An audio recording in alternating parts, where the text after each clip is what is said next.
الشیطان الرجیم بسم اللہ الرحمن الرحیم یا ربی لک الحمد کما ینبغی لجلال وجهک وعظیم سلطانک اللہ اکبر کبیرا والحمد للہ کثیرا وسبحان اللہ بکرۃ واصیلا رب اشرح لی صدری ویسر لی امری واحلل عقدۃ من لسانی یفقهوا قولی۔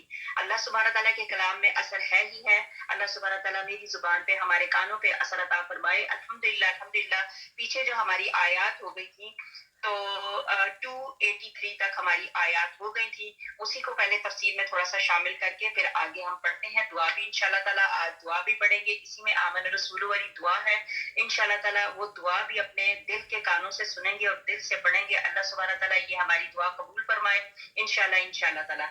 یہاں پہ جو ہمارے پاس آیت تھی اس کے متعلق گواہی کے متعلق آئی تھی، تو گواہی کے متعلق قرض سے متعلق کچھ واقعات بتائے گئے کہ قرض جو ہے لیا جائے تو کس طرح واپس کیا جائے، اور قرض میں اگر اللہ تعالیٰ کو گواہ رکھا ہے تو کس طرح وہ اللہ تعالیٰ وہ اللہ تعالیٰ نے گواہوں کی گواہی کو قبول فرمایا۔ اسی طرح ایک اور حدیث تھی جو پیچھے پڑھنے کے لیے رہ گئی تھی، مسند احمد میں ہے کہ آپ صلی اللہ علیہ وآلہ وسلم نے ایک عرابی سے ایک گھوڑا خریدا، اور عرابی آپ صلی اللہ علیہ وسلم کے پیچھے پیچھے آپ کے دولت خانہ کی طرف رقم لینے کے لیے چلا۔ ظاہری بات ہے نبی پاک حضرت محمد مصطفیٰ صلی اللہ علیہ وسلم نے جب گھوڑا خریدا، نبی پاک حضرت محمد مصطفیٰ صلی اللہ علیہ وسلم کو یہ گھوڑے خریدنا پسند تھا۔ وہ کس لیے کہ یہ جہاد میں کام آتے تھے، تو نبی پاک حضرت محمد مصطفیٰ صلی اللہ علیہ وسلم کو گھوڑا پسند آیا، لیکن اس وقت نبی پاک حضرت محمد مصطفیٰ صلی اللہ علیہ وسلم کے پاس رقم نہیں تھی۔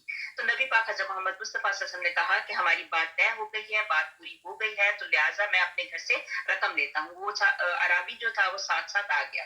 اب حضور پاک صلی اللہ علیہ وسلم ذرا جلد نکل گئے، اور آہستہ آہستہ وہ جو عرابی تھا آ رہا تھا۔ لوگوں کو تو یہ معلوم نہ تھا کہ یہ گھوڑا بک گیا ہے، انہوں نے قیمت لگانی شروع کی، یہاں تک کہ جتنے داموں اس نے اپنے آپ صلی اللہ علیہ وسلم کے ہاتھ بیچا تھا اس سے زیادہ دام لگ گئے۔ اب ظاہری بات ہے اس میں بھی تھوڑا سا لالچ آ گئی کہ جتنی قیمت نبی پاک حضرت محمد مصطفیٰ صلی اللہ علیہ وآلہ وسلم سے طے پائی تھی تو اب لوگ اس سے زیادہ دے رہے تھے۔ لالچی بندہ تھا، اس نے کہا کہ ٹھیک ہے، عرابی کی نیت پلٹی اور اس نے آپ کو آواز دے کر کہا حضرت یا تو لے لیجئے یا میں کسی اور کے ہاتھ بیچ دیتا ہوں۔ حضور پاک صلی اللہ علیہ وآلہ وسلم یہ سن کر رکے اور فرمانے لگے تو اسے میرے ہاتھ بیچ چکا ہے، پھر یہ کیا کہہ رہا ہے؟ اس نے کہا نہیں، اللہ کی قسم میں نے تو نہیں بیچا۔ استغفر اللہ استغفر اللہ استغفر اللہ۔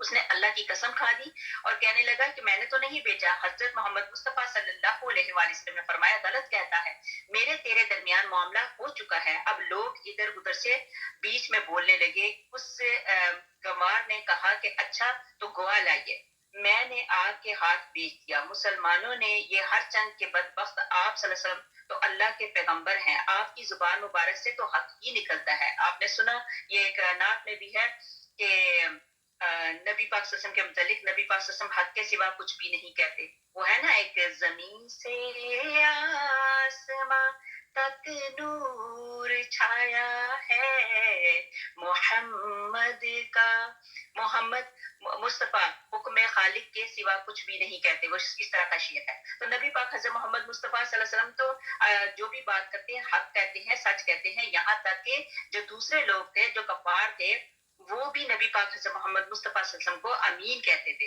اور سچے کہتے تھے، صادق کہتے تھے۔ تو یہاں پہ وہ سارے تل ملا رہے تھے کہ نبی پاک صلی اللہ علیہ وسلم تو کبھی کوئی غلط بات کہتے ہی نہیں، وہ تو ہمیشہ حق ہی کہتے ہیں، ان کی زبان سے تو ہمیشہ حق ہی نکلتا ہے۔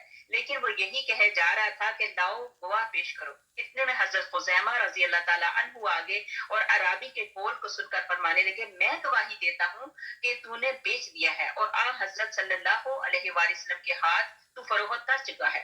آپ صلی اللہ علیہ وسلم نے فرمایا تو کیسے شہادت دے رہا ہے؟ حضرت خزیمہ رضی اللہ تعالیٰ عنہ نے فرمایا آپ صلی اللہ علیہ وآلہ وسلم کی تصدیق اور سچائی کی بنا پر، چنانچہ آپ صلی اللہ علیہ وآلہ وسلم نے فرما دیا کہ آج سے خزیمہ کی گواہی 2 گواہوں کے برابر ہے۔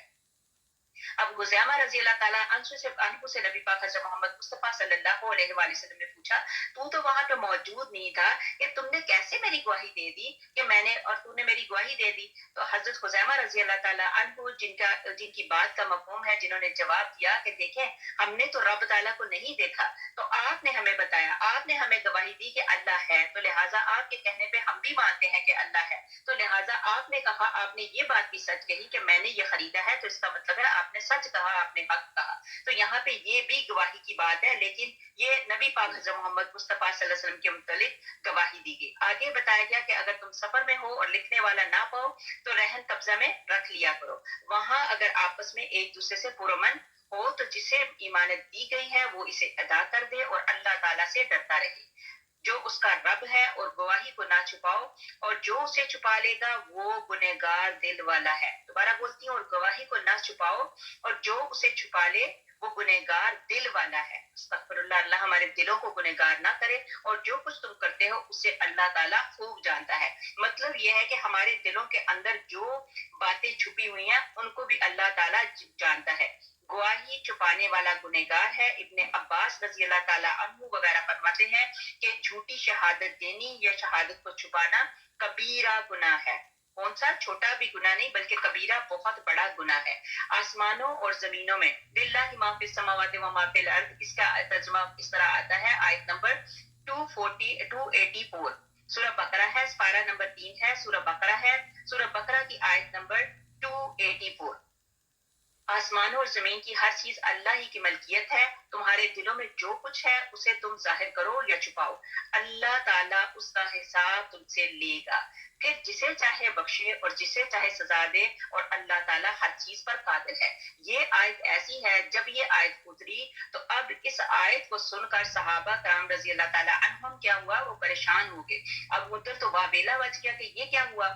اب دلی وسواس اور صحابہ رضی اللہ تعالیٰ عنہ کی پریشانی کا ازالہ کیسے ہوا, وہ تو پریشان ہو گئے. یہاں پہ تو قرآن پاک کی آیت میں آ گیا کہ تمہارے دلوں میں جو کچھ ہے اسے تم ظاہر کرو یا چھپاؤ, اللہ اس کا تم سے حساب لے گا. اب صحابہ نے کہا کہ یہ کیا بات ہوئی, ہماری تو کچھ چیزیں ہوتی ہیں, کچھ جو ہمارے دلوں میں خیال آتے ہیں, کچھ اختیاری ہوتی ہیں اور کچھ غیر اختیاری بھی ہوتے ہیں. آپ بھی سوچیں, میں بھی سوچتی ہوں کبھی کبھی, اللہ معاف کر دے, اللہ معاف کر دے, کہ بندہ بیٹھا ہوتا ہے, بیٹھے بیٹھے ایک دم سے ایسے ایسے خیالات آتے ہیں کہ بندہ جب سوچے کہ یا اللہ یہ خیالات کہاں سے آ گئے, تو اس پہ پھر صحابہ پریشان ہو گئے. تو ہمارے دلوں میں تو بڑے بڑے خیال آتے ہیں, ہم کیا کریں. تو اب اس کے اوپر اللہ سبحانہ تعالیٰ نے یہ آیت نازل کی کہ یہ اس میں کیا ہے, یعنی زمین اور آسمان کا مالک اللہ تعالیٰ ہے, چھوٹی موٹی چھپی کھلی کا وہ عالم ہے, ہر چھپے کھلے کا وہ حساب لینے والا ہے. پھر اسی طرح ایک اور میں جگہ کہا گیا کہ کہہ دے کہ تمہارے سینوں میں جو کچھ ہے اسے خواہ تم چھپاؤ یا ظاہر کرو, اللہ تعالیٰ کو اس کا بخوبی علم ہے. وہ آسمان اور زمین کی ہر چیز کا علم رکھتا ہے, وہ ہر چیز پر قادر ہے. اور جگہ فرمایا وہ پوشیدگی کو اور علانیہ کو خوب جانتا ہے. اور بھی اس معنی میں کہ بہت آیات آئے ہیں, بہت ساری آیات. یہاں اس کے ساتھ ہی یہ بھی فرمایا گیا کہ اس پر حساب لے گا. جب یہ آیت اتری تو صحابہ رضی اللہ تعالیٰ عنہم پر بڑی بھاری پڑی کہ چھوٹی بڑی تمام چیزوں کا حساب ہوگا, اور اپنے ایمان کی زیادتی اور یقین کی مضبوطی کی وجہ سے وہ کام اٹھے. ظاہری بات ہے وہ بڑے تقوی والے تھے, انہوں نے جب یہ بات سنی تو انہوں نے کہا اگر حساب ہوگا تو ہم تو پکڑے جائیں گے. ہمارے ذہن میں تو بڑی ایسی ویسی الٹی پلٹی بھی باتیں آتی ہیں. تو حضور پاک صلی اللہ علیہ وسلم کے پاس آ کر گھٹنوں کے بل گر پڑے اور کہنے لگے حضرت نماز, روزہ, جہاد, صدقہ وغیرہ کا تو ہمیں حکم ہوا جو ہماری طاقت میں تھا, ہم نے خط المقدور کیا, لیکن جب یہ آیت اتری تو اس کی برداشت کی طاقت تو ہم میں نہیں. آپ نے فرمایا پھر کیا تم یہود نصارہ کی طرح یہ کہنا چاہتے ہو کہ ہم نے سنا اور نہیں مانا؟ تم کو چاہیے کہ یوں کہو ہم نے سنا اور مانا. اے اللہ ہم تیری بخشش چاہتے ہیں, ہمارے رب ہمیں تو تیری ہی طرف لوٹنا ہے. صحابہ رضی اللہ تعالیٰ عنہم نے اسے تسلیم کر لیا اور زبانوں پر یہ کلمات جاری ہو گئے, آمن رسولو, جو آگے ہم پڑھنی ہے کہ اللہ ہم فرشتوں پہ ساری چیزوں پہ ایمان لائے. تو ان کا یہ تھا کہ اگر ایسا ہو جائے گا تو ہم کیا کریں گے, لیکن یہ ہے کہ اللہ سبحانہ تعالیٰ نے اسی کے حساب میں آگے 2-3 اور بھی واقعے بتائے, جس میں سے ایک دو بات تو میں یہ بتاتی ہوں. حضرت ابن عباس رضی اللہ تعالیٰ عنہ کے پاس جا کر واقعہ بیان کیا کہ حضرت عبداللہ بن عمر رضی اللہ تعالیٰ نے اس آیت کی تلاوت فرمائی اور بہت روئے. آپ نے فرمایا اس آیت کے اترتے ہی یہی حال صحابہ رضی اللہ تعالیٰ عنہ کا اس کے اترنے کے وقت ہوا. وہ سخت غمگین ہو گئے اور یہ بھی کہا کہ دلوں کے مالک ہم نہیں, دل کے خیالات پر بھی پکڑے گئے کہ مطلب دل کے مالک تو ہم نہیں ہے نا, تو اب یہ کیا بات ہوگی, دل کا مالک تو دل میں تو خیالات آئیں گے, وسوسے آئیں گے, بہت ساری باتیں آئیں گی, اس کے مالک تو ہم نہیں ہیں, خیالات میں بھی پکڑے گئے تو بڑی مشکل ہوگا. آپ صلی اللہ علیہ وآلہ وسلم نے فرمایا سمعنا واطعنا کہو. چنانچہ صحابہ رضی اللہ تعالیٰ عنہم نے کہا, اور پھر بعد والی آیات اتری اور عمل پر تو پکڑ رہی, لیکن لیکن دل کے خیالات اور نفس کے وسوسے سے پکڑ اٹھ گئی. الحمدللہ الحمدللہ, اللہ تعالیٰ نے بڑا کرم کر دیا. نیکی کا ارادہ کرنے سے ثواب لکھا جاتا ہے, جبکہ گناہ میں ایسا نہیں. یہ اللہ تعالیٰ کی بہت بڑی مہربانی ہمارے اوپر آ گئی. بخاری اور مسلم میں ہے کہ حضور پاک صلی اللہ علیہ وآلہ وسلم نے فرمایا, اللہ تعالیٰ فرماتا ہے کہ جب میرا بندہ برائی کا ارادہ کرے تو اسے نہ لکھو. سبحان اللہ سبحان اللہ, جب تک وہ کر نہ گزرے, اور اگر کر گزرے تو ایک برائی لکھو, اور جب نیکی کا ارادہ کرے تو صرف ارادہ ہی ہے, ارادہ ہی سے نیکی لکھ لو, اور اگر نیکی کر بھی لے تو ایک کے بدلے 10 نیکیاں لکھو. کتنی پیاری اللہ تعالیٰ نے ہمارے اوپر یہ بات کر دی کہ اگر کسی نے برا سوچا ہے تو پھر رک جاؤ, ہو سکتا ہے وہ یہ کام نہ کرے, اس کے متعلق کوئی برائی نہ لکھو, لیکن اگر وہ کیا کر بیٹھے تو پھر اس کی برائی لکھو. اسی طرح اگر وہ نیکی کا ارادہ کر لے, لیکن اگر اس نے نیکی نہیں کی لیکن ارادہ تو کر لیا, تو اس کی نیکی لکھ لو. اللہ اکبر. اور پھر اگر وہ کر لیتا ہے تو اس کے بدلے 10 نیکیاں لکھو. کتنا وہ ایمان کو اور بھی مضبوط کرتی ہیں. جب اس طرح کی حدیثیں پڑھتے ہیں تو دل کو اور بھی مطلب سکون ہوتا ہے. آگے ہمارے پاس یہ قرآن پاک کی اللہ تعالیٰ نے اتنی پیارے طریقے سے بتا دی. یہ آمن رسول والی جو آخری آیات ہے اس کی سورہ بقرہ کی, یہ بہت امپورٹنٹ ہے.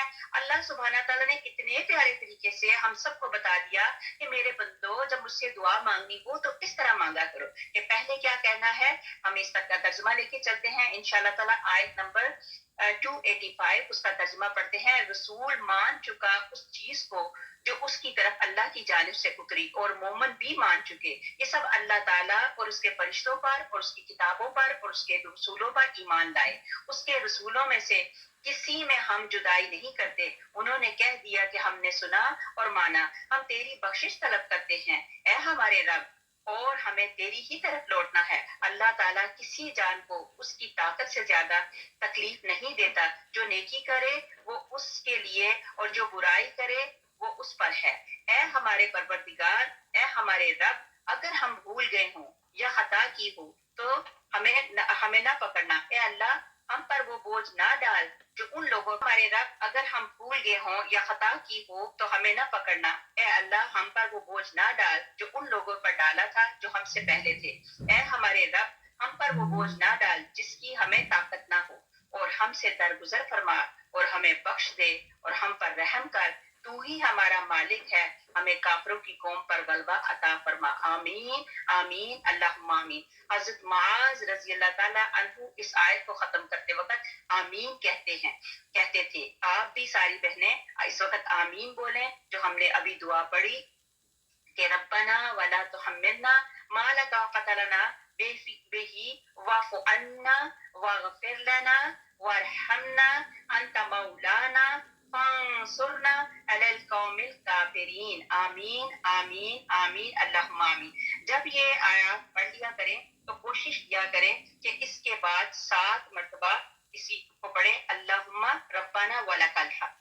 آپ بھی پڑھیے اللہم ربنا ولک الحمد, اللہم ربنا ولک الحمد, اللہم ربنا ولک الحمد, اللہم ربنا ولک الحمد, اللہم ربنا ولک الحمد. تو اس کا بہت زیادہ ثواب ہے اس آیت کے پڑھنے کے بعد. جب ہم سورہ بقرہ ختم کرتے ہیں, سورہ بقرہ ختم کرنے کے بعد اس آیت کے بعد 7 مرتبہ یہ پڑھا کریں تو اللہ سبحانہ تعالیٰ اس کا پڑھنے کی وجہ سے اللہ تعالیٰ بہت ثواب دیتے ہیں. پھر اللہ تعالیٰ کی بتائی ہوئی یہ دعا ہے, اور یہ اللہ سبحانہ تعالیٰ یہ دعا جو ملی ہے, یہ دعا سدرۃ المنتہا سے ملی تھی. اب 3 چیزیں وہاں سے ملی. جب نبی پاک حضرت محمد مصطفیٰ صلی اللہ علیہ وسلم کیے تو وہاں سے نبی پاک صلی اللہ علیہ وسلم 3 چیزیں لے کے آئے. ایک سورہ بقرہ کی آخری آیات, نماز, اور پھر جو ابھی بات کی گئی تھی گناہوں کی بخشش. جیسے بندہ اگر سوچتا ہے لیکن گناہ کرتا نہیں تو اس کا اللہ سبحانہ تعالیٰ کوئی گناہ نہیں لکھے گا. لیکن اگر وہ نیکی سوچتا ہے لیکن وہ ابھی کی نہیں تو اس کا اللہ سبحانہ تعالیٰ نیکی کا اجر لکھ دیتے ہیں. یہ بہت پیاری دعا ہے. اللہ سبحانہ تعالیٰ یہ دعا ہمارے حق میں قبول و منظور فرمائے. اللہ تعالیٰ نے خود ہی بتا دیا کہ کس طریقے سے مجھ سے مانگا کرو. ابن مردویہ میں ہے کہ حضرت علی رضی اللہ تعالیٰ عنہ فرماتے ہیں کہ میں نہیں جانتا اسلام کے جاننے والوں میں سے کوئی شخص آیت الکرسی اور سورہ بقرہ کی آخر کی 2 آیات پڑھے بغیر سو جائے، یہ وہ خزانہ ہے جو تمہارے نبی پاک حضرت محمد مصطفیٰ صلی اللہ علیہ وآلہ وسلم عرش تلے کے خزانے سے دیے گئے ہیں۔ مطلب یہ ہو گیا کہ اللہ سبحانہ تعالیٰ نے ہمیں اتنا بڑا خزانہ دے دیا، تو پھر اس خزانے کو پیچھے نہیں رکھنا، کوشش کیا کرے رات کو سونے سے پہلے اسی طریقے سے جب اپنے بستروں پہ جاتے ہیں سونے کے لیے تو یہ دعا اللہ تعالیٰ سے مانگ کے سویا کریں، اللہ سبحانہ تعالیٰ یہ دعا میرے اور آپ سب کے حق میں قبول و منظور فرمائے۔ اسی میں یہ بھی بتایا گیا کہ اللہ سبحانہ تعالیٰ جیسے کوئی بھی غلطی ہے، اگر غلطی ہو گئی مطلب جیسے بھول کے کھانے کھا لیا، کوئی ایسی روزے میں غلطی ہو گئی، غلطی مطلب بھول کے کھانا کھا لیا، تو اللہ تعالیٰ اس میں کیا ہوگا کہ تمہارا روزہ نہیں ٹوٹے گا بلکہ وہ روزہ اسی طرح جائے گا۔ تو اسی طرح بہت ساری ایسی غلطیاں ہوتی ہیں جو ہم جان بوجھ کے نہیں کرتے، انجانے میں کر دیتے ہیں، تو اللہ سبحانہ تعالیٰ اس کے اوپر پردہ ڈال دیتے ہیں۔ اسی طرح موسیٰ علیہ السلام اور گناہگار بندے کا واقعہ آپ نے سنا تھا کہ اللہ نے اس کی بھی پردہ پوشی کی۔ اس وقت نہیں ہے، نہیں تو ضرور بتاتے کہ وہ کس طرح اللہ سبحانہ تعالیٰ نے ان کی پردہ پوشی کی۔ بہت ساری بہنیں ایسی ہیں جنہوں نے یہ واقعہ پڑھا سنا ہوا۔ پھر اسی طرح حضرت ایوب علیہ السلام کی بیماری کا واقعہ وہ بھی آپ نے پڑھا سنا ہوا ہے۔ اسی طرح آپ کو یہ بھی بتایا گیا کہ جب کوئی استخارہ کرنے لگے، چھوٹا سا استخارہ کرنا ہو تو اس میں اللہ تعالیٰ سے یہ دعا کیا کرے، اللہ مغفر لی واختر لی، اللہ مغفر لی واختر لی۔ یہ ایسا استخارہ ہے کہ اللہ سبحانہ تعالیٰ جو ہمارے حق میں بہتر ہے اللہ سبحانہ تعالیٰ ہمیں اس طرف لے جائیں گے، جو ہمارے حق میں بہتر نہیں اس سے اللہ سبحانہ تعالیٰ ہمیں دور لے جائیں گے۔ الحمدللہ اللہ کا کرم، اللہ کا احسان، اللہ سبحانہ تعالیٰ نے ہماری سورہ بقرہ کمپلیٹ کی۔ سورہ بقرہ جب کمپلیٹ ہوتی ہے تو اس وقت دعاؤں کی قبولیت کی گھڑیاں ہوتی ہیں۔ اللہ میری اور آپ سب کی ساری جائز حاجات پوری کرے۔ جتنی بہنیں، جتنے بچے، جتنے بھائی یہ دعائیں سن رہے ہیں اللہ سبحانہ تعالیٰ ان کے حق میں یہ اللہ تعالیٰ کی بتائی ہوئی جو قرآن کی دعا ہے، اللہ تعالیٰ وہ ہم سب کے حق میں یہ اس دعا کو قبول و منظور فرمائے۔ آمین آمین اللہم آمین۔ الحمدللہ اب ہماری سورۃ آل عمران شروع ہوئی اللہ کے احسان۔ اعوذ باللہ من الشیطان الرجیم، بسم اللہ الرحمن الرحیم۔ شروع کرتی ہوں اللہ کے نام سے جو بڑا مہربان نہایت رحم کرنے والا ہے۔ اللہ تعالیٰ وہ ہے، الف لام، اللہ تعالیٰ وہ ہے جس کے سوا کوئی معبود نہیں، جو زندہ اور سب کا نگہبان ہے، جس نے تجھ پر حق کے ساتھ اس کتاب کو نازل فرمایا ہے جو اپنے سے پہلے کی سچائی کرنے والی ہے۔ اسی نے اس سے پہلے تورات اور انجیل کو لوگوں کی ہدایت کرنے والی بنا کر اتارا تھا، اور قرآن بھی اس نے اتارا۔ جو لوگ اللہ تعالیٰ کی آیتوں سے کفر کرتے ہیں ان کے لیے سخت عذاب ہے، اور اللہ تعالیٰ غالب ہے، بدلہ لینے والا ہے۔ اللہ اکبر کبیرہ۔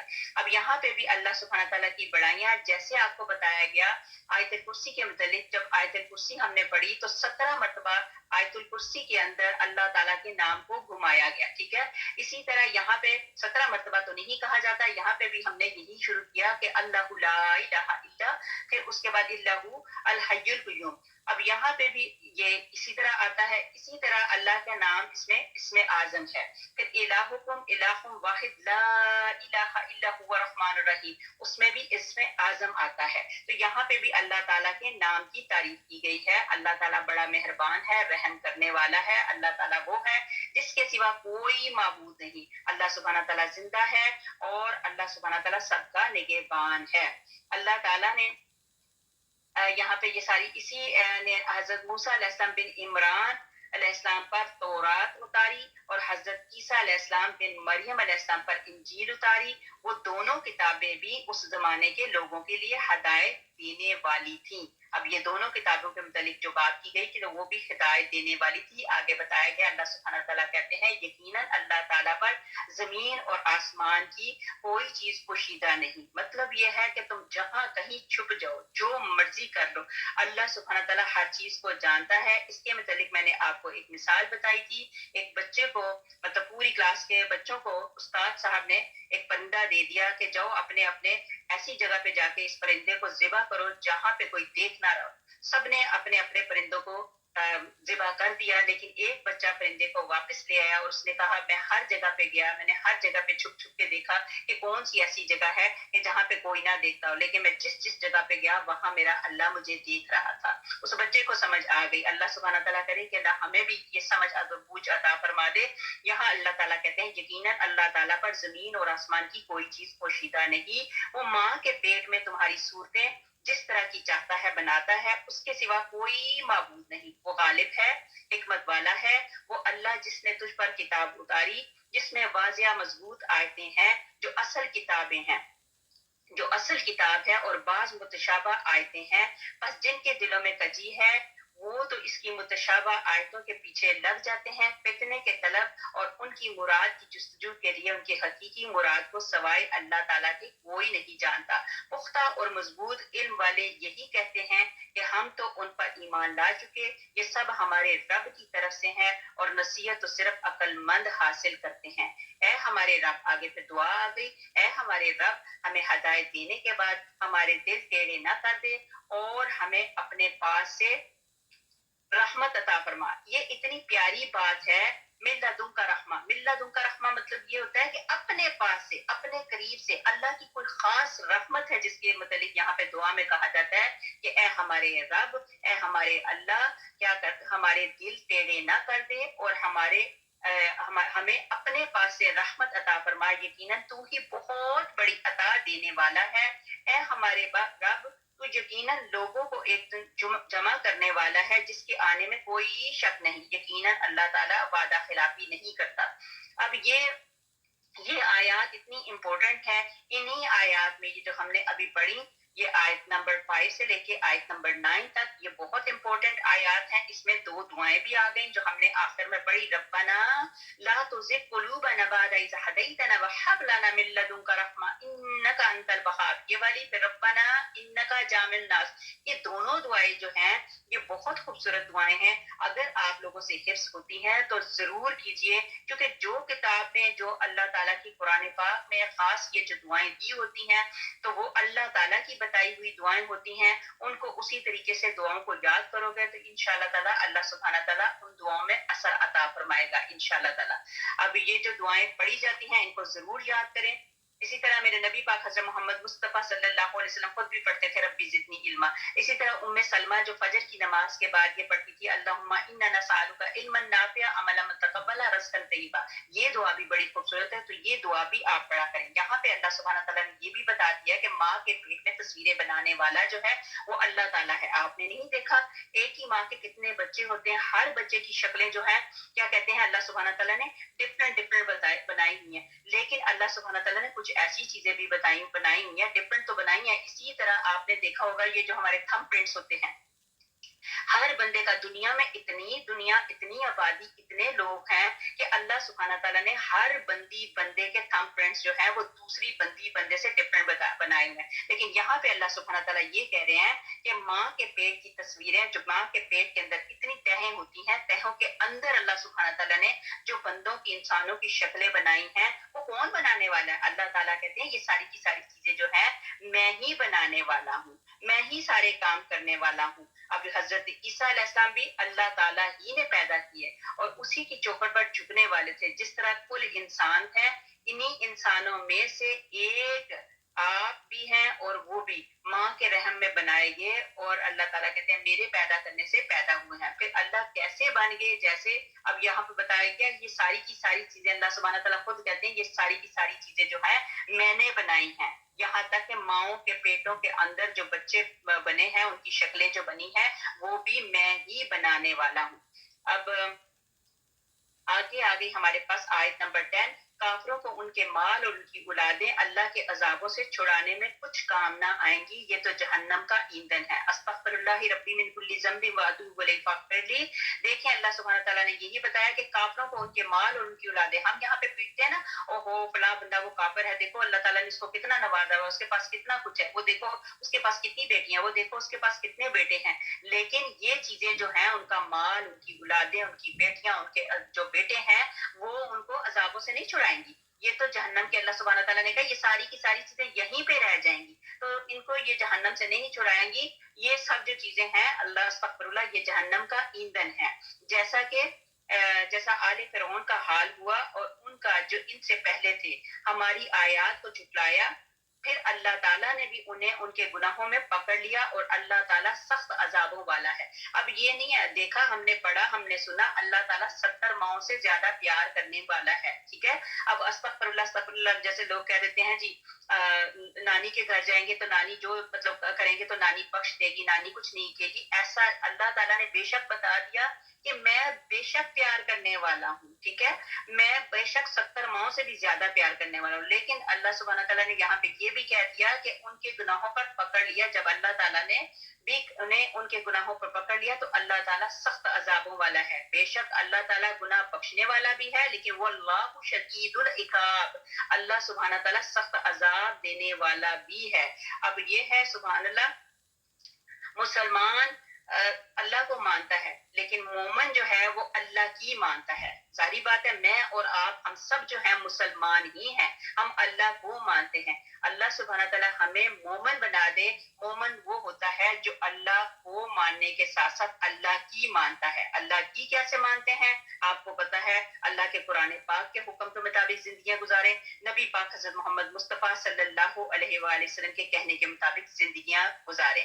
کافروں کا مال اور اولاد جو ہے ان کے کچھ کام نہیں آئے گا. ہمارا جو مسلمان ہوں گے جو ہم اللہ کی راہ میں لگائیں گے، جو ہم کلمہ پڑھا ہوا ہے، ہمارا مال بھی اور ہمارا جو اولاد ہے وہ انشاءاللہ تعالیٰ جو نیک لوگ ہوں گے ان کے لیے صدقہ جاریہ بنیں گے انشاءاللہ انشاءاللہ انشاءاللہ. پھر آگے بتایا گیا کافروں سے کہہ دو کہ تم عنقریب مغلوب کیے جاؤ گے. یہ کافروں کے لیے حکم ہے. اللہ سبحانہ تعالیٰ کہتے ہیں کافروں سے کہہ دو کہ تم عنقریب مغلوب کیے جاؤ گے اور جہنم کی طرف جمع کیے جاؤ گے اور وہ بڑا برا بچھونا ہے. اللہ اکبر استغفر اللہ استغفر اللہ. اور وہ برا بچھونا ہے. یقیناً تمہارے لیے عبرت کی نشانی تھی ان دو جماعتوں میں جو گتھ گئی تھی، مطلب آپس میں لڑ پڑے تھے، جو گتھ گئی تھی. ایک جماعت تو اللہ تعالیٰ کی راہ میں لڑ رہی تھی اور دوسرا گروہ جو تھا وہ کافروں کا تھا. وہ انہیں اپنے سے دگنا دیکھتے تھے جو آنکھوں کی نظر تھی. اللہ تعالیٰ جس کو چاہے اپنی مدد سے کبھی کرتا ہے، یقیناً اس میں آنکھوں والوں کے لیے بڑی عبرت ہے. اب یہ کیا کیا، جنگ بدر کی بات ہو رہی ہے تو اللہ تعالیٰ کی قدرت اور نصرت جب ملی تو یہ جنگ بدر کی بات ہو رہی ہے کہ اللہ تعالیٰ فرماتا ہے اے محمد صلی اللہ علیہ وآلہ وسلم کافروں سے کہہ دیجئے کہ تم دنیا میں بھی پست اور مغلوب کیے جاؤ گے، ہارو گے اور ماتحت بنو گے اور قیامت کے دن بھی ہانک کر جہنم کی طرف جمع کیا جاؤ گے جو بدترین بچھونا ہے. بچھونا کیا ہے کافروں کے لیے؟ اللہ سبحانہ تعالیٰ نے جو سمجھے ان کا جو بیڈ بھی ہے جہاں پہ وہ بیٹھیں گے یا ان کے زمین ہے جیسے صوفہ ہے یا زمین ہے یا بیڈ ہے، جس جگہ پہ وہ اپنا بچھونا بنائیں گے وہ بچھونا جو ہوگا وہ کیا ہے استغفر اللہ بدترین ہوگا، اس میں آگ ہوگی. اللہ سبحانہ تعالیٰ ہماری نسلوں کو ان چیزوں سے بچائے. اب یہاں پہ جو بتایا جا رہا ہے کہ جنگ بدر کی لڑائی میں کیا ہوا، دو جماعتیں جو تھی آپس میں لڑ گئی تھی، مطلب آپس میں لڑنے کے لیے تیار ہو گئی تھی. ایک تو صحابہ کرام رضی اللہ تعالیٰ عنہم کی، دوسری مشرکین قریش کی. یہ واقعہ جنگ بدر کا ہے. اس دن مشرکین پر اس قدر روب غالب آیا اور اللہ تعالیٰ نے اپنے بندوں کی اس طرح کی مدد کی کہ باوجود مسلمان گنتی میں مشرکین سے کم تھے اور لیکن مشرکین کو اپنے سے دگنے نظر آتے تھے. اب اللہ سبحانہ تعالیٰ نے کیا کیا، اس وقت یہ تو لوگ تھے مسلمانوں کے پاس 313 یہ لوگ تھے، 2 گھوڑے ان کے پاس تھے، 70 اونٹ اور 8 تلواریں تھی. لیکن ان کے مقابلے میں جو مشرکین کی تعداد جو تھی وہ بہت زیادہ تھی. لیکن اللہ سبحانہ تعالیٰ کا کیا کرم ہوا کہ اللہ سبحانہ تعالیٰ نے مشرکین لوگوں کو مسلمانوں کو دگنا دکھایا. مشرکوں نے لڑائی چھڑنے سے پہلے ہی جاسوسی کی.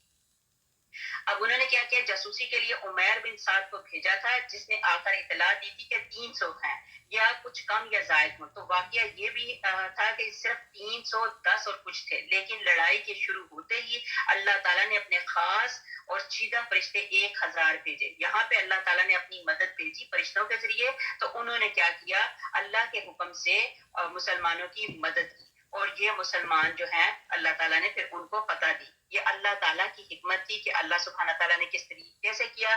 بنو الحاج قبیلے کا جو سیاہ فام غلام پکڑا ہوا تھا, اس سے نبی پاک حضرت محمد مصطفیٰ صلی اللہ علیہ وسلم نے پوچھا کہ قریش کی تعداد کتنی ہے. اس نے کہا بہت ہیں. آپ صلی اللہ علیہ وسلم نے پھر پوچھا کہ بتاؤ روزانہ کتنے اونٹ کٹتے ہیں. اب یہ دیکھیں میرے نبی پاک حضرت محمد مصطفیٰ صلی اللہ علیہ وسلم کو اللہ تعالیٰ نے کتنا اچھا فہم فراست دی تھی کہ انہوں نے اونٹوں کے ذریعے ان کی تعداد کو ناپا. وہ کس طریقے سے کہ آپ صلی اللہ علیہ وسلم نے پوچھا کہ بتاؤ روزانہ کتنے اونٹ کٹتے ہیں. ظاہری بات ہے وہ کھانا وانا کھاتے ہیں, اونٹ کٹتے تھے وہاں پہ. تو اس نے کہا ایک دن 9, دوسرے دن 10. آپ نے فرمایا بس. تو ان کی گنتی 900 اور 1000 کے درمیان ہے. پس مشرکین مسلمانوں سے 3 گنا تھے, مطلب بتایا گیا. اب یہ 313 کی تعداد جو ہے بڑی امپورٹنٹ ہے.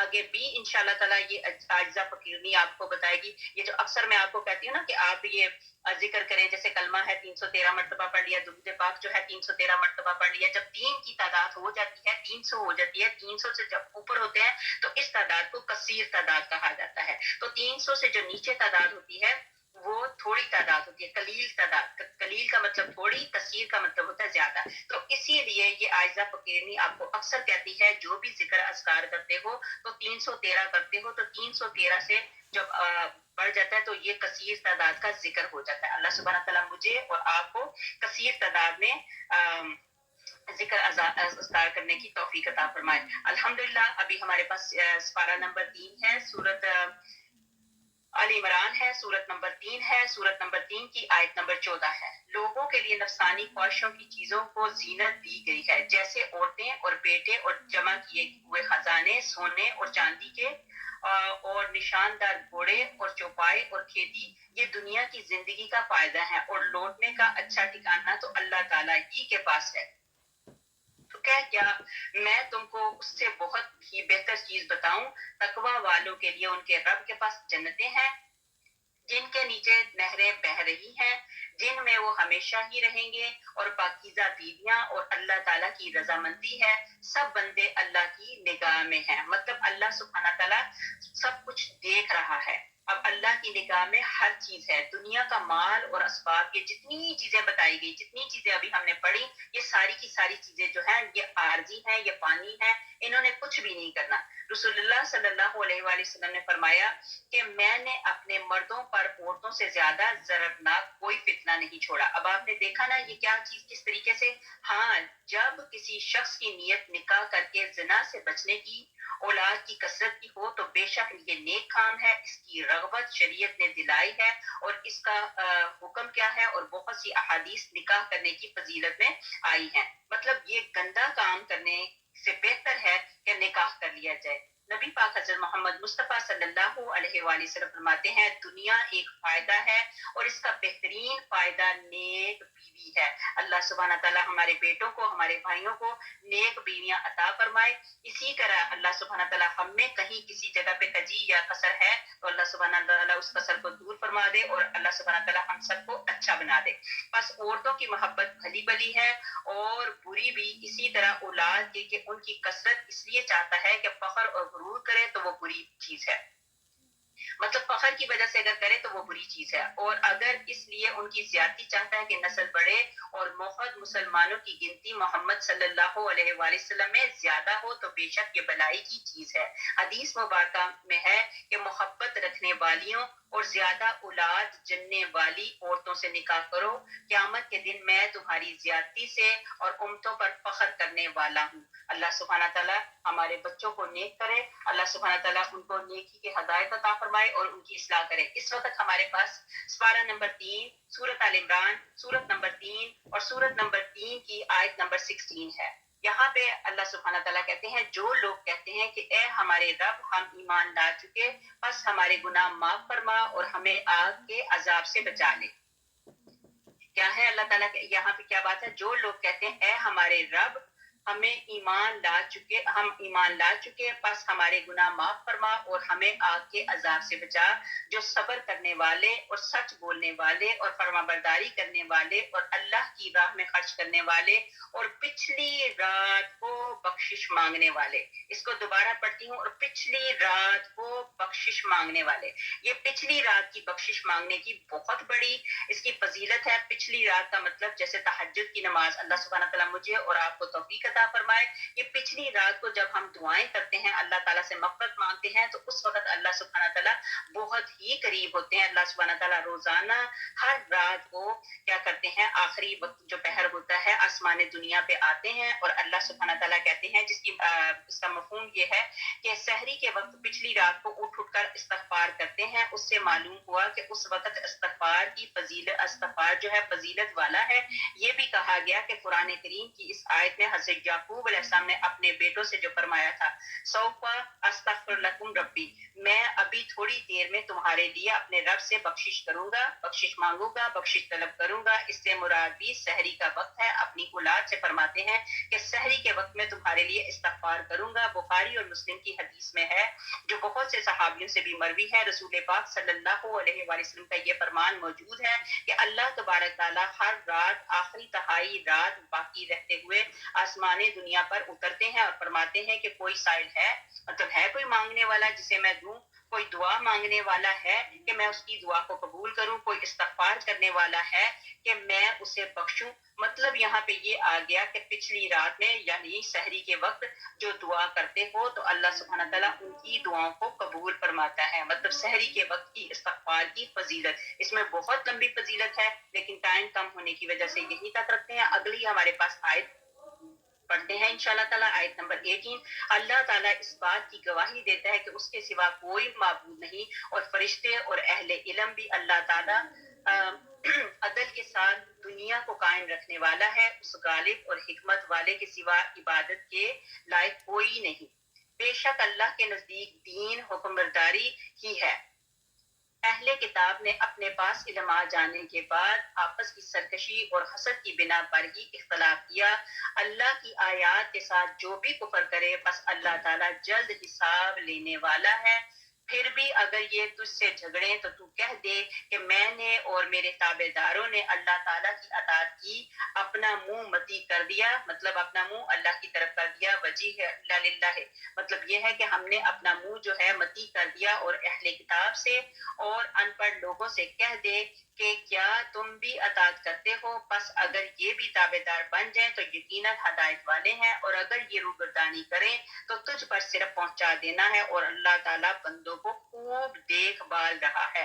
مطلب پھر اللہ تعالیٰ نے یہی کہا کہ میں بندوں کو خوب دیکھ بھال کر رہا ہوں. یہاں پہ جو ہمارے پاس آیت نمبر 18 آئی تو یہ آیت نمبر 18 الحمدللہ پہلے بھی یہ عائزہ فقیرنی نے کافی مرتبہ آپ کو کہا کہ یہ آیت نمبر 18 شاہد اللہ انہ لا الہ الا ہو والملائکہ، یہ ساری جو آیت نمبر 18 ہے یہ اللہ کے خزانوں میں سے ایک خزانہ ہے. اور یہ جو لوگ اس طریقے سے پڑھتے ہیں، یہ اس کا طریقہ کیا ہے کہ آپ نے سورۃ فاتحہ پڑھنی ہے، مطلب الحمد شریف، تو سورۃ فاتحہ، پھر اس کے بعد آیت الکرسی، پھر سورۃ آل عمران کی یہی جو ہم نے پڑھی آیت نمبر 18، اور اس کے بعد آیت نمبر 16، پھر اس کے بعد آیت نمبر 26، اور اس کے بعد آیت نمبر 27. پھر دوبارہ بولتی ہوں کہ یہ آیات اگر آپ پڑھتے ہیں انشاءاللہ تعالیٰ ہر نماز کے بعد یا جب بھی آپ کو وقت ملتا ہے، یہ آیات اس طریقے سے پڑھی جائیں تو اللہ سبحانہ تعالیٰ اس بندے جو اللہ تعالیٰ کی یہ آیات پڑھتا ہے تو اللہ تعالیٰ اس کی طرف 70 مرتبہ رحمت کی نظر سے دیکھتے ہیں. 1 مرتبہ نہیں، 10 مرتبہ نہیں، 20 مرتبہ نہیں، 50 مرتبہ نہیں، 70 مرتبہ اللہ تعالیٰ رحمت کی نظر سے دیکھتے ہیں. آپ کو پتہ ہے اللہ تعالیٰ کی ایک قطرے میں سے بھی جو ایک قطرے کا ایک ذرہ برابر سے بھی ذروں میں سے بھی 1% اگر اللہ تعالیٰ کی نظر کرم ہو جائے تو بندوں کی بگڑی بن جاتی ہے. تو کتنی بڑی آیت ہے، کتنا بڑا اس کا مطلب اجر ہے. یہ دوبارہ بولتی ہوں، اللہ کے خزانوں میں سے ایک خزانہ ہے. جو بندہ اس طریقے سے پڑھتا ہے تو اللہ سبحانہ تعالیٰ اس کی طرف 70 مرتبہ رحمت کی نظر سے دیکھتے ہیں. پہلے آپ نے درود پاک پڑھا، الحمد شریف پڑھی 1 مرتبہ، آیت الکرسی پڑھی 1 مرتبہ، سورۃ آل عمران کی یہی جو ابھی میں نے آیت پڑھی شاہد اللہ انہ لا الہ الا ہوا یہ والی، اس کے بعد آیت نمبر 26، اس کے بعد آیت نمبر 27 پڑھی. تو انشاءاللہ تعالیٰ اللہ سبحانہ تعالیٰ میری اور آپ کی طرف 70 مرتبہ نگاہ رحمت سے دیکھیں گے انشاءاللہ تعالیٰ. اس کا ترجمہ ہاں پڑھ لیا. تو آگے صرف دین اسلام ہی ہے، اللہ تعالیٰ کے نزدیک مقبول بھی ہے۔ آگے ہمارے پاس آگے آیت نمبر 21، جو لوگ اللہ تعالیٰ کی آیات سے کفر کرتے ہیں اور ناحق نبیوں کو قتل کر ڈالتے ہیں، اور جو لوگ عدل و انصاف کی کہیں انہیں بھی قتل کر ڈالتے ہیں، جو عدل انصاف کی کہیں انہیں بھی قتل کر ڈالتے ہیں، تو اے نبی انہیں دردناک عذابوں کی خبر دے اللہ استغفر اللہ، اور ان کے اعمال دنیا اور آخرت میں غارت ہیں اور ان کا کوئی مددگار نہیں۔ یہ اللہ تعالیٰ کا کلام آ گیا، اللہ سبحانہ تعالیٰ خود کہہ رہے ہیں۔ اب مسند احمد میں حضرت انس رضی اللہ تعالیٰ عنہ سے مروی ہے کہ ایک یہودی لڑکا جو نبی پاک حضرت محمد مصطفیٰ صلی اللہ علیہ وآلہ وسلم کے لیے وضو کا پانی رکھا کرتا تھا اور جوتیاں لا کر رکھ دیتا تھا، وہ بیمار پڑ گیا۔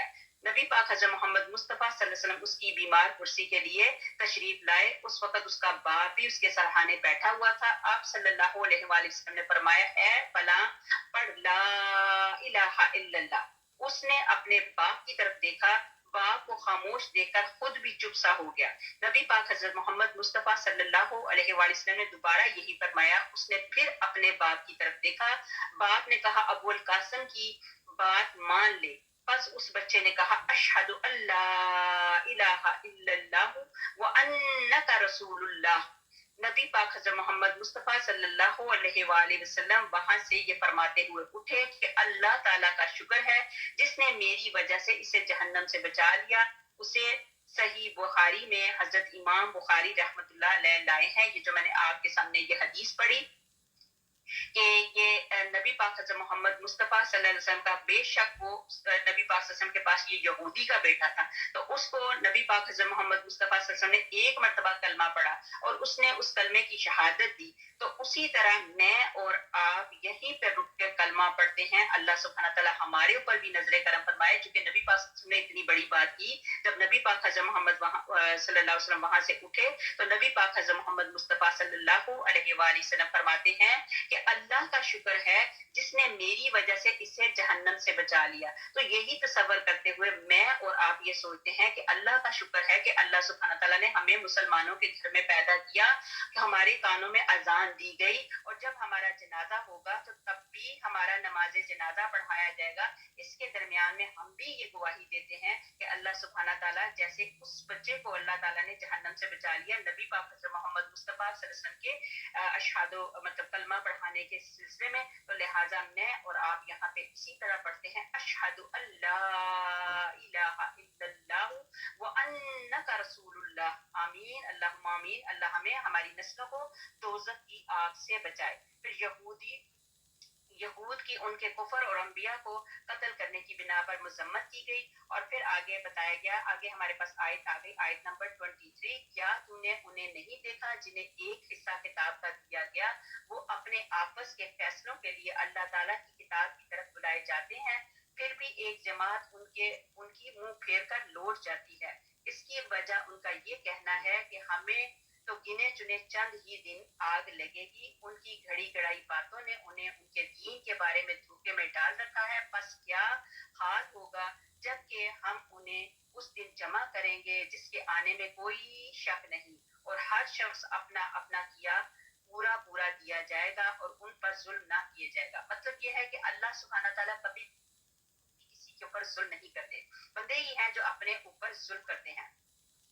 اب یہاں پہ مسند ابن ابی حاتم میں ہے کہ حضرت ابو عبیدہ بن جراح رضی اللہ تعالیٰ عنہ نے رسول اللہ صلی اللہ علیہ وسلم سے پوچھا کہ سب سے زیادہ سخت عذاب کسے ہوگا، تو آپ صلی اللہ علیہ وآلہ وسلم نے فرمایا اسے جو کسی نبی کو مار ڈالے یا کسی ایسے شخص کو جو بھلائی کا بتانے والا اور برائی سے بچانے والا ہو۔ پھر حضور پاک صلی اللہ علیہ وآلہ وسلم نے اس آیت کی تلاوت کی جو ہم نے پیچھے آیت پڑھی تھی، اس آیت کی تلاوت فرمائی اور فرمایا، اے ابو عبیدہ، بنو اسرائیل نے 43 نبیوں کو دن کے اول حصے میں ایک ساتھ میں قتل کیا، پھر 170 بنو اسرائیل کے ایماندار جو انہیں اس سے روکنے کے لیے کھڑے ہوئے تھے، انہیں بھلائی کا حکم دے رہے تھے اور برائی سے روک رہے تھے، اور سب کو اسی دن کے آخری حصے میں مار ڈالا۔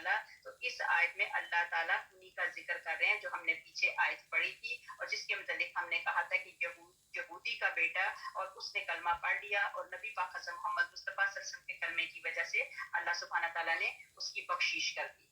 آیت نمبر آگے ہمارے پاس آ گئی آیت نمبر 26، تو کہ اے میرے معبود، اے تمام جہان کے مالک، تو جسے چاہے بادشاہی دے اور جس سے چاہے تو سلطنت چھین لے، اور تو جسے چاہے عزت دے اور تو جسے چاہے ذلت دے، تیرے ہی ہاتھوں سب بلائیاں ہیں، بے شک تو ہر چیز پر قادر ہے، تو ہی رات کو دن میں داخل کر دیتا ہے اور دن کو رات میں لے جاتا ہے، تو ہی بے جان سے جاندار پیدا کرتا ہے اور تو ہی جاندار سے بے جان پیدا کرے، تو ہی ہے کہ جسے چاہے بے شمار روزی دے۔ بے شک روزیاں رزق جو ہیں وہ سب اللہ تعالیٰ کے ہاتھ میں ہے، ان کو سب کچھ بنانے والا کرنے والا اللہ تعالیٰ کی ذات ہے۔ اللہ سبحانہ تعالیٰ دن کو رات میں، رات کو دن میں پروتا ہے۔ یہ وہی آیت ہے جو میں نے ابھی بتائی کہ آیت نمبر 26 اور آیت نمبر 27 سورۃ آل عمران کی، جیسے میں نے ابھی آپ کو پہلے بتایا تھا، ان آیتوں کے ساتھ ان دو آیتوں کو ملا کے پڑھو تو اللہ سبحانہ تعالیٰ 70 مرتبہ اپنی نگاہ کرم فرماتے ہیں، قل اللہم مالک الملک تؤتی الملک من تشاء۔ تو یہاں پہ یہ وہی آیت ہے، یہ دونوں آیتوں کو ان آیتوں کے ساتھ ملا کے پڑھیں اور کوشش کریں، ابھی آپ کے پاس وقت ہے، نہیں تو رمضان میں، نہیں تو ان دنوں میں آہستہ آہستہ کر کے ان آیتوں کو یاد کر کے نماز کے بعد پڑھا کریں اور پھر دل میں تصور رکھیں کہ اللہ تعالیٰ کی رحمت کی نظر ہمارے اوپر پڑ رہی ہے، ان آیات میں بھی اسم اعظم ہے۔ امید کرتی ہوں کہ آپ لوگوں کو سمجھ آ گئی ہے۔ بہت ساری چیزیں جو ہیں وہ کیا کہتے ہیں مقدر کو بدل دیتی ہیں۔ کلمہ پڑھو، یہ بھی اللہ تعالیٰ کا ذکر ہے، استغفار کرو، یہ بھی اللہ تعالیٰ کا ذکر ہے، درود کی کثرت کرو، یہ بھی اللہ تعالیٰ کا ذکر ہے۔ تو ان ذکروں سے اپنی زبانوں کو سجا لو۔ عزت، ذلت اور نظام کائنات اللہ کے اختیار میں ہے۔ پھر یہ ہے کہ جو چیز جو اللہ تعالیٰ کہتا ہے جو تیرا نصیب ہے تجھے ضرور ملے گا، چاہے 2 پہاڑوں کے نیچے ہی کیوں نہ ہو، اور جو تیرے نصیب میں نہیں وہ تجھے کبھی نہیں ملے گا، چاہے تیرے 2 ہونٹوں کے درمیان میں ہی کیوں نہ ہو۔ مطلب یہ ہے کہ یہ اللہ تعالیٰ کی مطلب دین ہے، جس کو اللہ تعالیٰ جس طریقے سے چاہے اللہ تعالیٰ دیتا ہے اور نوازتا ہے۔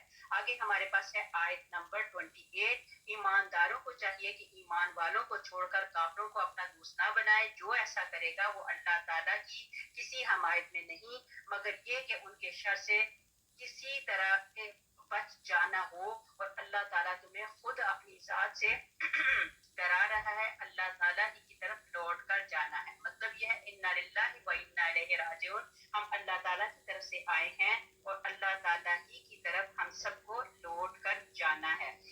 اب یہ بھی بتایا کہ یہ جو کفار ہیں ان کے ساتھ اپنے معاملات نہ بناؤ، ان کو دوست نہ بناؤ، ایک مرتبہ نہیں کتنی مرتبہ ہی کہا گیا، تو ان سے آپ جتنا کتنا ہو سکتا ہے ان سے دور رہو، دوستیاں نہ بناؤ۔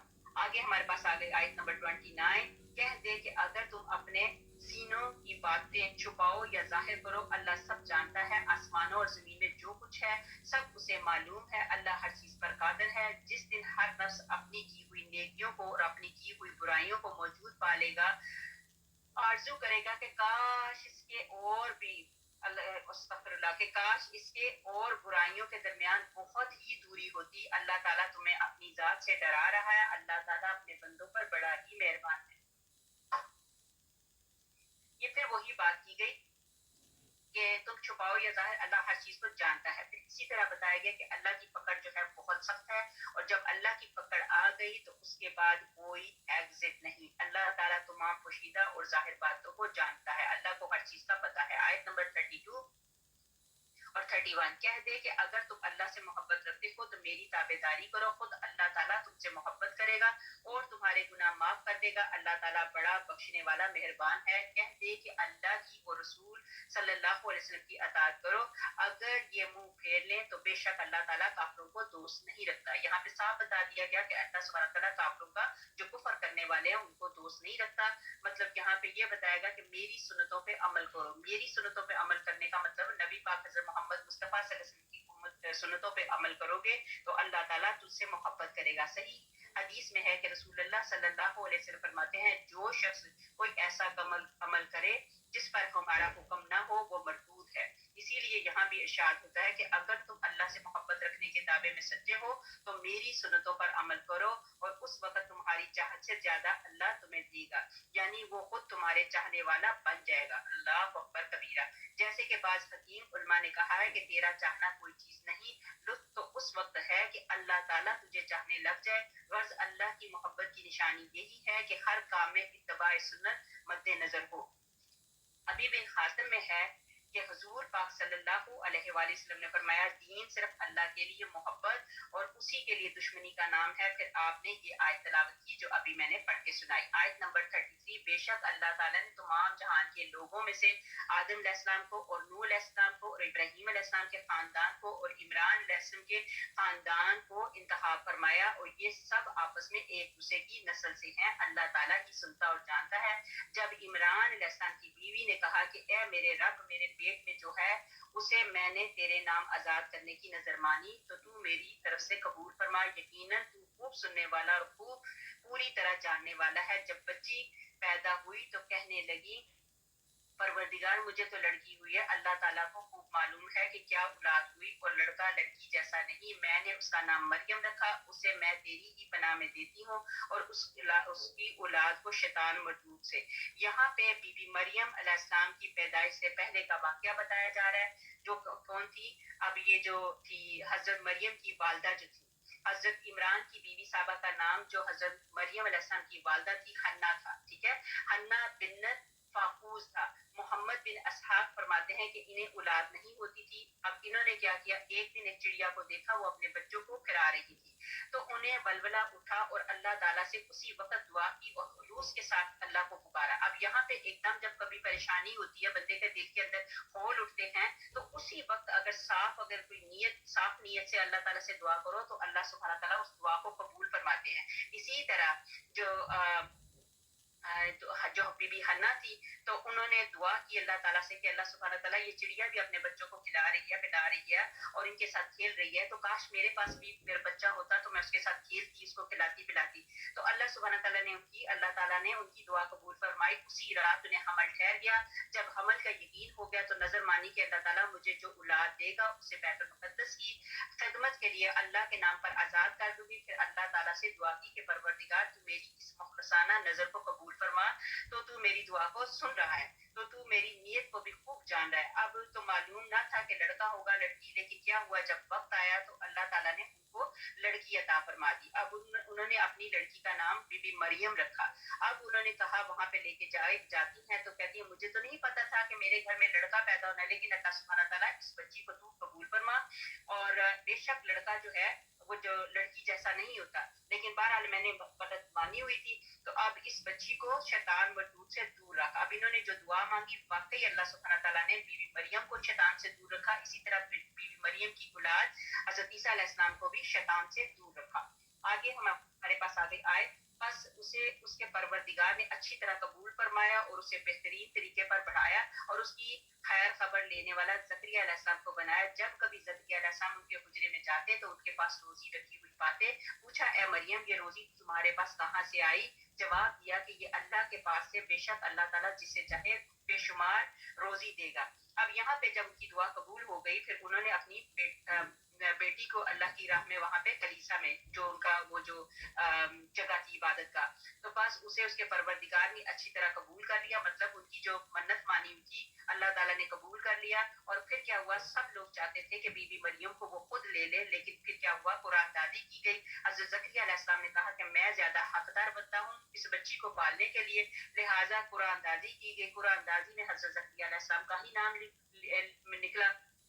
پھر حضرت زکریا علیہ السلام نے ان کو مطلب کلیسا میں ہی جگہ دی، ایک کمرہ دے دیا، کمرے میں ان کو جگہ دی، اور وہ اپنی جیسے ایک عام بچہ بڑھتا ہے پلتا ہے پھولتا ہے، وہ اس سے مطلب زیادہ جلدی بڑی ہو رہی تھی۔ پھر ان کو حجرے میں رکھا، تو جب حضرت زکریا علیہ السلام حجرے میں جاتے تو وہاں پہ بے موسم پھل دیکھتے تھے، گرمی کے موسم میں سردی کے موسم میں گرمی کے سارے قسم کے پھل اللہ تعالیٰ نے وہاں پہ رکھے ہوتے تھے، تو وہ جب دیکھتے تھے وہ حیران ہوئے۔ تو حضرت زکریا علیہ السلام نے بی بی مریم سے پوچھا کہ یہ پھل تمہیں کہاں سے آئے، یہ کہاں سے یہ پھل ہے؟ تو انہوں نے جواب دیا کہ میرے اللہ کے پاس سے، مطلب کہ میرے اللہ تعالیٰ کی مہربانی ہے۔ اللہ سبحانہ تعالیٰ ان اللہ یرزق من یشاء بغیر حساب کے، اللہ بے شک اللہ تعالیٰ جس سے چاہے بے شمار روزی دیتا ہے۔ تو لہٰذا جب انہوں نے دیکھا کہ اس وقت یہ معاملہ ہو رہا ہے، تو اسی وقت انہوں نے اسی جگہ پہ کھڑے ہو کے اپنے لیے دعا کی کہ اللہ سبحانہ تعالیٰ مجھے بھی اولاد عطا فرما۔ ایسے آگے آیت میں آتا ہے، آیت نمبر 38 میں، اسی جگہ زکریا علیہ السلام نے اپنے رب سے دعا کی، کہا کہ اے میرے پروردگار مجھے اپنے پاس سے پاکیزہ اولاد عطا فرما، بے شک تو دعا سننے والا ہے۔ ایک تو انہوں نے دعا مانگی، دوسرا انہوں نے کہا پاکیزہ اولاد، تیسری انہوں نے کہا کہ بے شک تو دعا سننے والا ہے۔ تو پس فرشتوں نے اسے آواز دی کہ جب کہ وہ حجرے میں کھڑا ہوا نماز پڑھ رہا تھا کہ اللہ تعالیٰ تجھے یحییٰ علیہ السلام کی یقینی خوشخبری دیتا ہے جو اللہ کے کلمے کی سچائی کرنے والا اور سردار اور عورتوں سے بے رغبت اور نبی ہے نیک لوگوں میں سے۔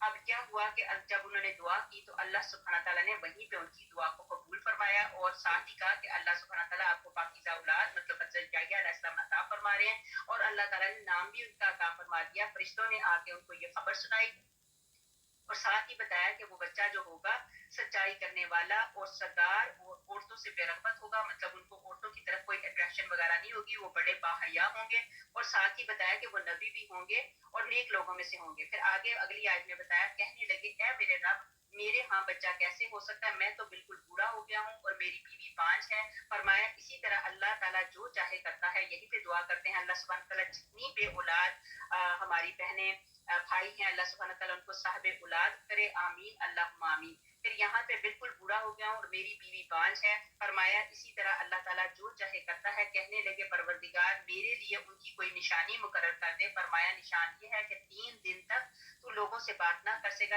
سکے گا، صرف اشارے سے سمجھائے گا، تو اپنے رب کا ذکر بکثرت کر اور صبح شام اسی کی تسبیح کرتا رہے۔ اب یہاں پہ انہوں نے جب خوشخبری بتا دی تو اب حضرت زکریا علیہ السلام کہنے لگے کہ مجھے کیسے پتا چلے گا کہ میرے ہاں اولاد ہونے والی ہے؟ تو اللہ سبحانہ تعالیٰ نے نشانی یہ بتائی کہ کیا کہتے ہیں کہ تم ایسے کرو گے کہ بات تو تم مطلب طاقت تو ہوگی، قوت گویائی تو ہوگی، لیکن تم نے کیا کرنا ہے 3 دن کا چپ کا روزہ رکھ لینا ہے۔ اگر کوئی بات ہوگی تو بس اشاروں کے نام سے کر لینا ہے، لیکن اللہ تعالیٰ کی طرف سے کیا ہوا، حضرت زکریا علیہ السلام نے علامت طلب کی تو اللہ تعالیٰ کی طرف سے ارشاد کیا گیا کہ نشان یہ ہے کہ تو 3 دن تک لوگوں سے بات نہ کر سکے گا، رہے گا تندرست صحیح سالم، لیکن زبان سے لوگوں سے بات چیت نہ کی جائے گی، صرف اشاروں سے کام لینا پڑے گا۔